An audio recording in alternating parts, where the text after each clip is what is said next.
It is 2 a.m. in New York, 7 in London, and 4 on the very last day of 2013 here in Seoul. I'm Moon Conn-young. This is ARIRANG, Korea's only global network.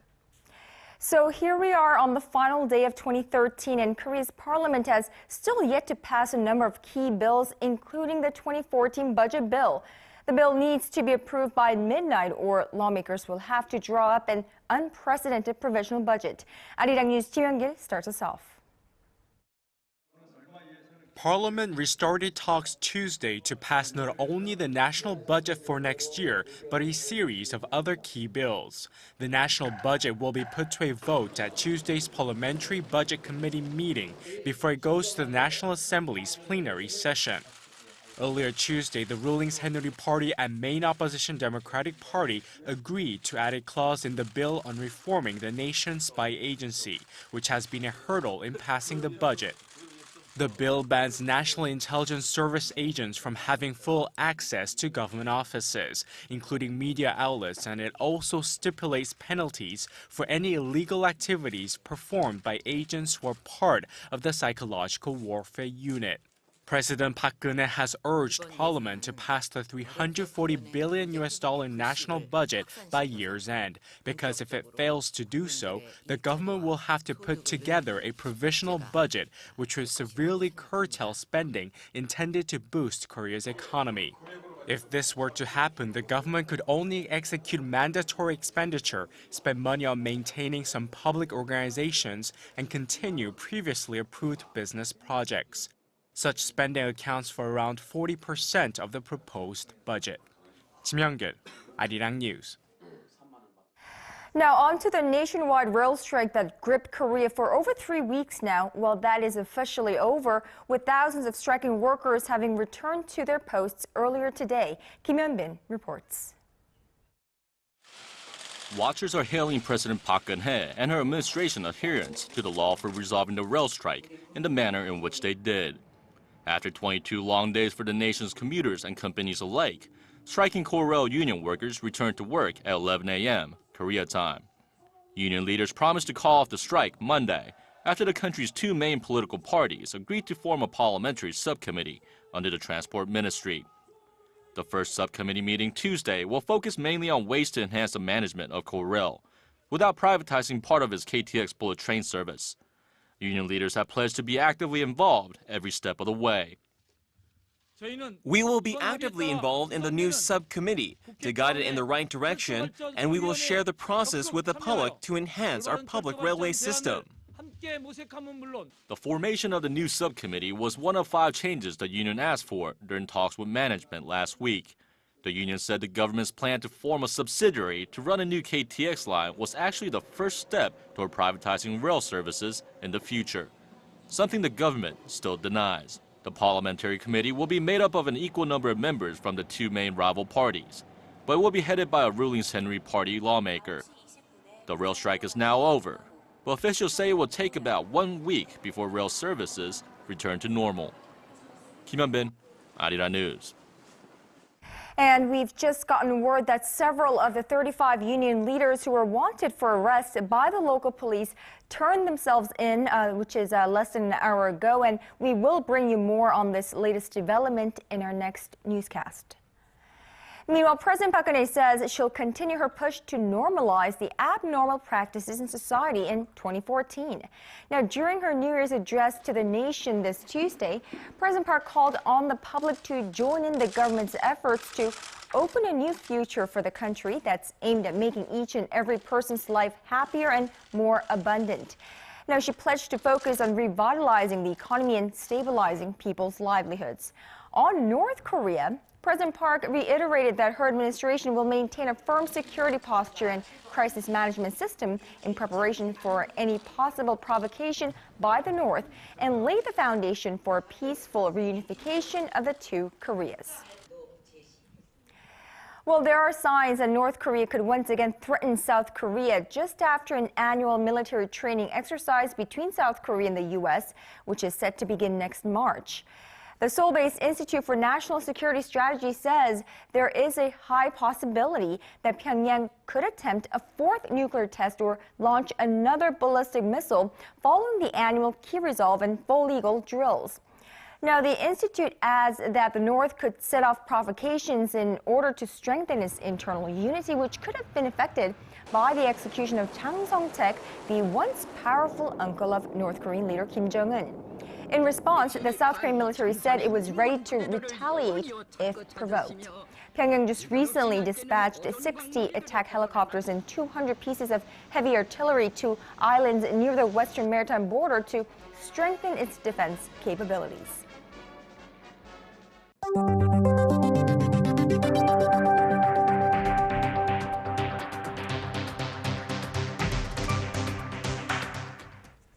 Now, the price of natural gas is set to go up by roughly 5.8% starting January 1st, which is tomorrow, reflecting a recent hike in import prices here in Korea. The Korea Gas Corporation made the announcement today on this Tuesday, saying that the decision was made because of a rise in the average purchase price of gas, followed by growing demands for gas after 3 of the country's nuclear reactors were shut down earlier this year.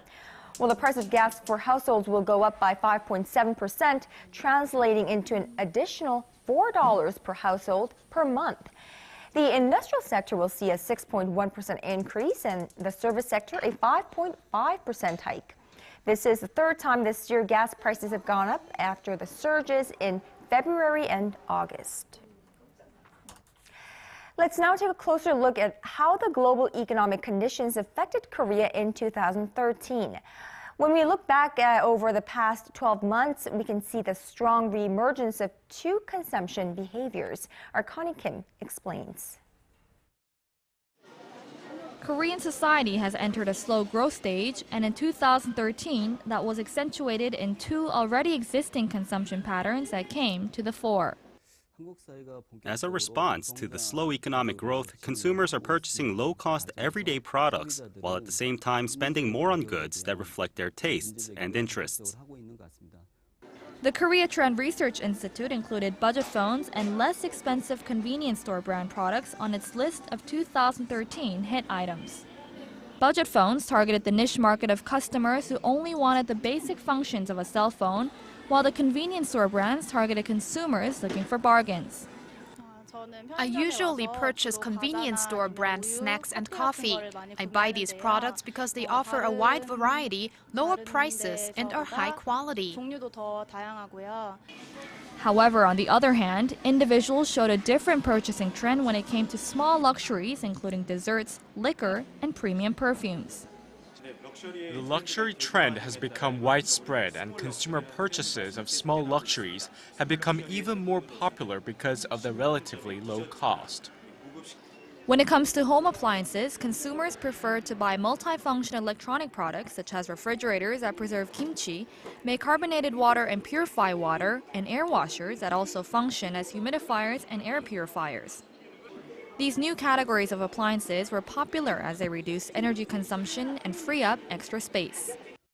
Analysts say the consumption trend for 2014 will resemble a barbell where consumers select products that offer traditional conveniences and at the same time, new experiences. Connie Kim, ARIRANG News.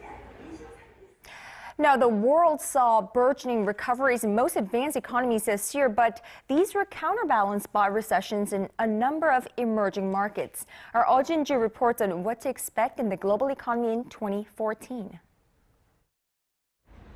The world is about to bid farewell to 2013, a year in which confidence in the euro was restored and economic growth in China accelerated again, while most emerging markets suffered one of their worst economic crises in decades. So what about next year? Economists project tepid but steady growth in 2014, with recent economic indicators looking positive. The U.S. Federal Reserve provided a concrete example of that optimism earlier in December when it decided to start scaling back its monetary stimulus based on the strength of recent signals from the economy. The International Monetary Fund also made an upward adjustment to its projections for next year's growth rate to around 3.6% from roughly 2.9% this year. However, analysts say there are still some obstacles to overcome, with corporations still unwilling to invest and the high unemployment rate in the U.S. And as for the world's second largest economy, China, it forecasts its economy and financial market to be on a steady path next year as it tries to shift from its current traditional export-led model to a more domestic, consumption-driven one. While no official economic target has been announced for next year, many economists predict that Beijing will set a similar 7.5% or higher goal. And the Eurozone, while looking a lot more stable than it did at this time last year, remains the biggest question mark for the global economic outlook. In 2013, the Eurozone finally came out of a long recession and confidence in the single currency was restored. The trend toward stability is likely to continue in 2014. However, the growth outlook remains on the downside. Overall, analysts point out that despite some signs of a brighter future ahead, there is a need to address the big structural problems and imbalances that continue to weigh on the global economy. Oh Jin-ju, ARIRANG News. We now turn to business today. Now, 2013 was a tumultuous year in various sectors of society, but it was a slow year for global as well as the Korean economy. As we wrap up the year on this last day of 2013, we want to look back at the Korean economy for the past year and look ahead for what to expect in the coming year. Well, to help us do just that, we're joined live in the studio by Dr. Kim In-chul, Professor of International Economics at Seongkyungwan University. Dr. Kim, it's great to have you with us. Thanks for having me here. Now, like I said, 2013 was a rather slow year in terms of growth for the Korean economy amid the global economic crisis. Now, could you give us a brief rundown of the ups and downs of Asia's fourth largest economy in the past year? All right. Finally, year 2013 is coming to close tonight. And looking back upon the past year, Korean economy has been growing steadily. Both export and import have been increasing with a sizable trade surplus, and the private consumption and private investment have been increasing too. So the government is estimating that Korea's GDP growth rate for 2013 is going to be 2.9%. So this is quite a sign of economic recovery for Korea because, the previous growth rate was only 2%. So 2% versus 2.9% is quite a change. Mm-hmm. Now, as you said, Korea is fourth largest economy in Asia and is 11th largest economy in the entire world. Now, for the past 5 years, Korean economy has been moving up and down like a yo-yo.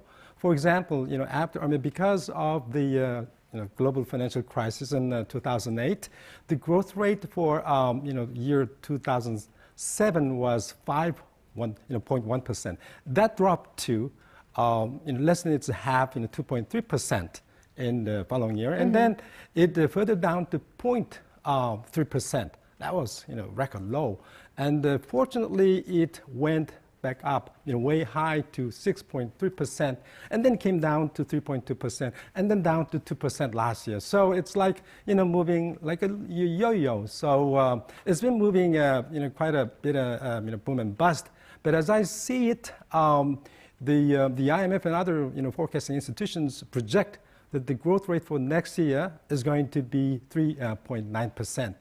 And come to think of it, and it's near Korea's potential GDP growth rate. So I would say that from next year onward, Korea's growth rate is going to be stabilized at around a 4% level. Well, if we take into account the fact that the world economy suffered from a global financial crisis last year or this past year, I suppose the Korean economy really picked up well in terms of its economic growth. Now, when the government tries to set policies for the economy, they tend to either focus on economic growth or job creation. Now, in 2013, which area would you say the government put its focus on? Well, I would say that, this is my opinion, the new government led by President Park Geun-hye placed the focus on both, economic growth and job creation. Conventionally, there's a trade-off between economic growth and the price stability.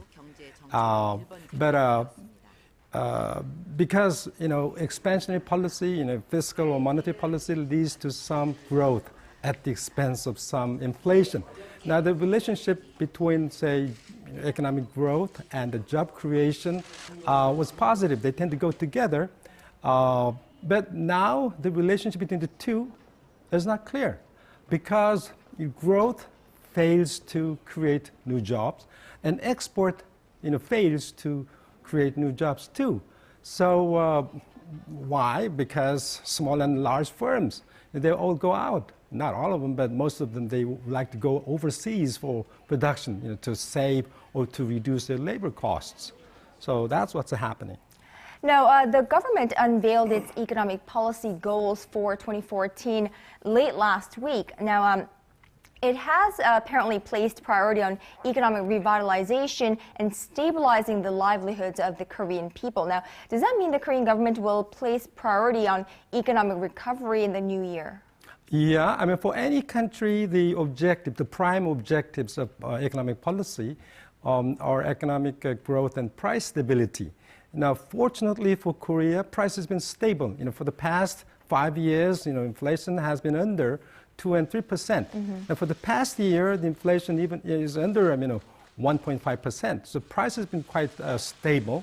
Now, some people are concerned that Korea might, price is too low. So Korea might fall into the trap of deflation, suffering from a vicious circle of low prices, low profits, and low production, and low income, low purchase, and then low prices again. But in my opinion, the chances of Korea falling into the trap of deflation are very slim. Perhaps it is time for the government to take advantage of low prices, price stability. So in that context, the finance minister, the ministers, and economic ministers, and the central bank governor, need to fully cooperate, with one another, so that they would, provide more liquidity to the business, and they would take advantage of low prices, so that the country would have a competitive edge in the world market. Right, and I know that earlier this year, or late in the latter half of the year, there were some economists who said actually Korea might follow the Japan-style deflation. However, you're saying that we could rule that out, Japanese-style deflation happening here in Korea. So then, what is your forecast of the Korean economy in 2014? Well, it is not my direct forecast, but I'm citing the forecast done by the IMF and other forecasting institutions. That, as I said, GDP growth rate, for Korea is going to be next year 3.9%. So 2% 9 to 3.9%, and the current account surplus, this year is estimated to be $62 billion or something. But it's going to be, there's going to be some cut in, so that the projected to be for next year, $46 billion or so, and inflation is going to be stabilized at 2.3%. It used to be less than 1.5% for the past year. So in terms of the macroeconomic indicators, variables, they look very good. And for employment, last June, the government, announced the setting the target of, goal of achieving the overall employment target at 7%. 7%. 7%. So currently, this year, the overall employment rate would tend to be 64.4%, but it's going to be a bit up to 65.2%. So with this trend continuing, then by the end of 2017, the 70% employment target would be achieved. Well, before we let you go, let me ask you this. What about the employment among the nation's youth, the younger job seekers, those who are fresh out of college? Do you think the future looks brighter for them in the new year? Well, the government is projecting that next year, the economy would be able to absorb a new labor force of more than 450,000 people. Now, still, young people would have the same difficulty in finding their job because of these factors, like still an aging population problem in Korea, and the minimum wage law and the radical labor union would be the stumbling block for the sustained growth of Korea. And the young people, perhaps they need to change their mind or attitude, so that they need to be equipped more with new skills and new information, and so that they should adapt themselves to different findings. They should go out to foreign countries, so that way they can resolve the youth unemployment problem to some extent. All right, Dr. Kim In-chul, Professor of International Economics at Seoul University. Thank you so much for that strong wrap-up of 2013 and a forecast for 2014, and Happy New Year to you. Thank you for being here. Happy New Year.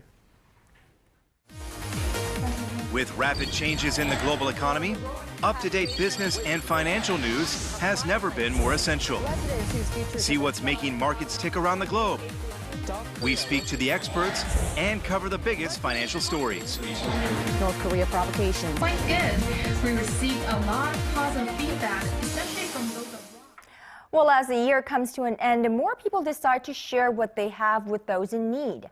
The donating trend in Korea is steadily changing, with individuals choosing to be more charitable with their extra pennies. Our Shin Se-min has this report. An anonymous individual dropped a check worth nearly $95,000 into one of the Salvation Army's red kettles in Seoul this December. The organization says it's the third straight year that the generous benefactor has made the donation, although he or she remains unknown.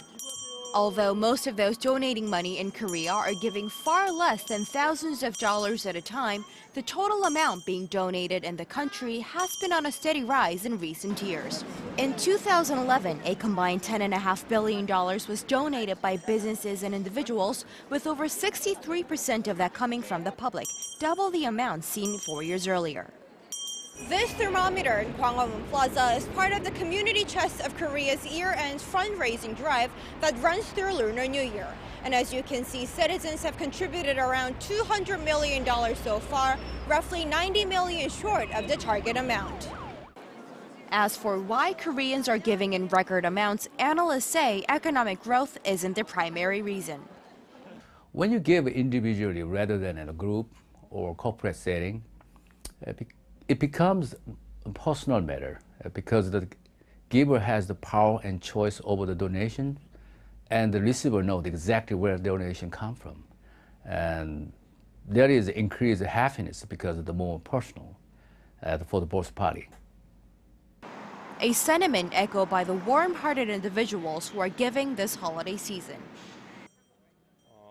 Although it's a small amount, the fact that I contributed in helping those less fortunate gives me satisfaction.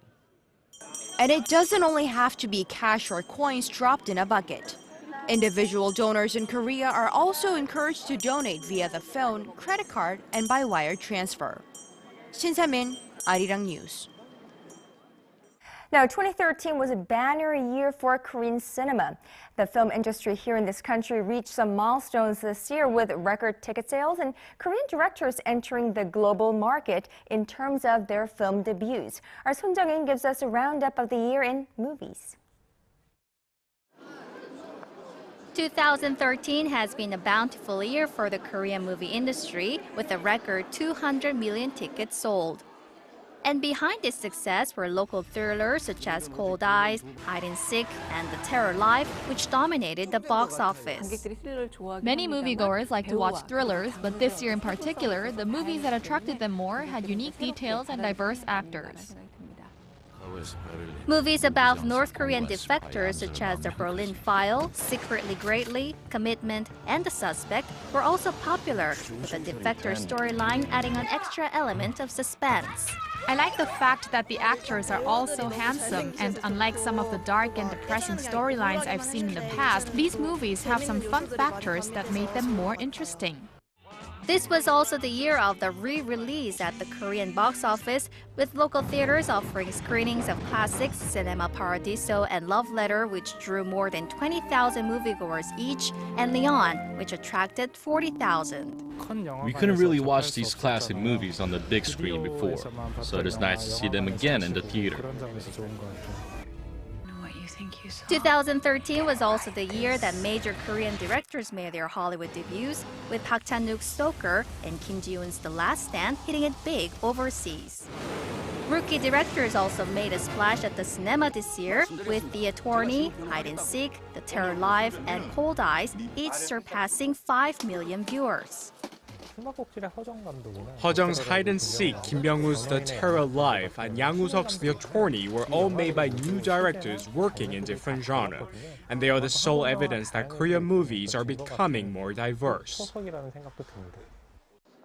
According to local cinema chain CGV, the average Korean has watched 4 movies at theaters this year, making them some of the most avid moviegoers in the world, with experts crediting the growing diversity of the films on offer. Son Jung-in, ARIRANG News. And that brings us to the end of this newscast, but don't go anywhere. We have a lot more coming your way on Early Edition at 6.